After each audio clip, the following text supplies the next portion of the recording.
அண்ணே வணக்கண்ணே. அண்ணா இது ஒட்டஞ்சத்திர ரோடுண்ணே. விநாயகர் பேக்கரி இந்த பக்கம் ஒன்று இருக்காண்ணே. அப்படியே இந்த பக்கம் ஒரு பேக்கரி இருக்குண்ணே. பாருங்க நம்ம வண்டி இங்கே நிற்கிது, பைபாஸ்லேயே நிற்கிது. நைட்டு 11 மணிக்கு வந்து படுத்தேண்ணே. கரெக்டாக பார்த்தீங்களா 11 மணிக்கு வந்து படுத்தேன். 1 மணி வரைக்கும் முடிச்சுட்டு செல்லு பார்த்துட்டு இருந்தேன், ஃப்ரெண்ட்ஸுங்கிட்ட பேசிகிட்டு இருந்தேன். அதுக்கப்புறம் நான் தூங்கிட்டேன். பார்த்தீங்களா உங்களுக்கு காமிக்கிறேன் பாருண்ணே. டீசல் டேங்க்கு பூட்டை உடைச்சுண்ணே. இங்கே பாருண்ணே டீசல் பாருங்க, தெரியுதுங்களா? இது பாருங்க ஃபுல்லாக ட்ரைவ் பண்ணிட்டானுங்கண்ணே உடச்சி, தெரியுதுங்களா? ஃபுல்லாக உடச்சிட்டானுங்கண்ணே. இந்த ரோட்டில் பாருங்க ஒட்டஞ்சத்திரம் நம்ம திண்டுக்கல் போகிற ரோடு.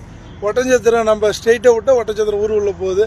நம்ம தாராபுரத்துலேருந்து வந்து லெஃப்ட் எடுக்கிறோம். லெஃப்ட் எடுத்து வந்து கரெக்டாக பாருங்கள் இந்த பேக்கரி இருக்குது, விநாயகா பேக்கரி 2 பக்கமும் இருக்குது. இங்கே ஜிவிசி மில்லில் தான் இறக்கணும், பேல் இறக்கணும். பாருங்கள் பூட்டை பாருங்கள், பூட்டெல்லாம் உடச்சிட்டானுங்க.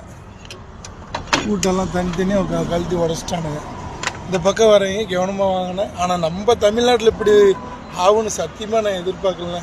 கொஞ்சம் கூட நான் யோசனை பண்ணல டீசல் இந்த இடத்துல போவோன்றது எனக்கு நம்பிக்கையே இல்லை. ஆனால் ஃபஸ்ட் டைமு நான் டிரைவராகி 10 வருஷம் ஆகுது. என் வாழ்க்கையிலே இதுதான் ஃபஸ்ட் டைம்ண்ணே. நூலாயிட்டுண்ணே.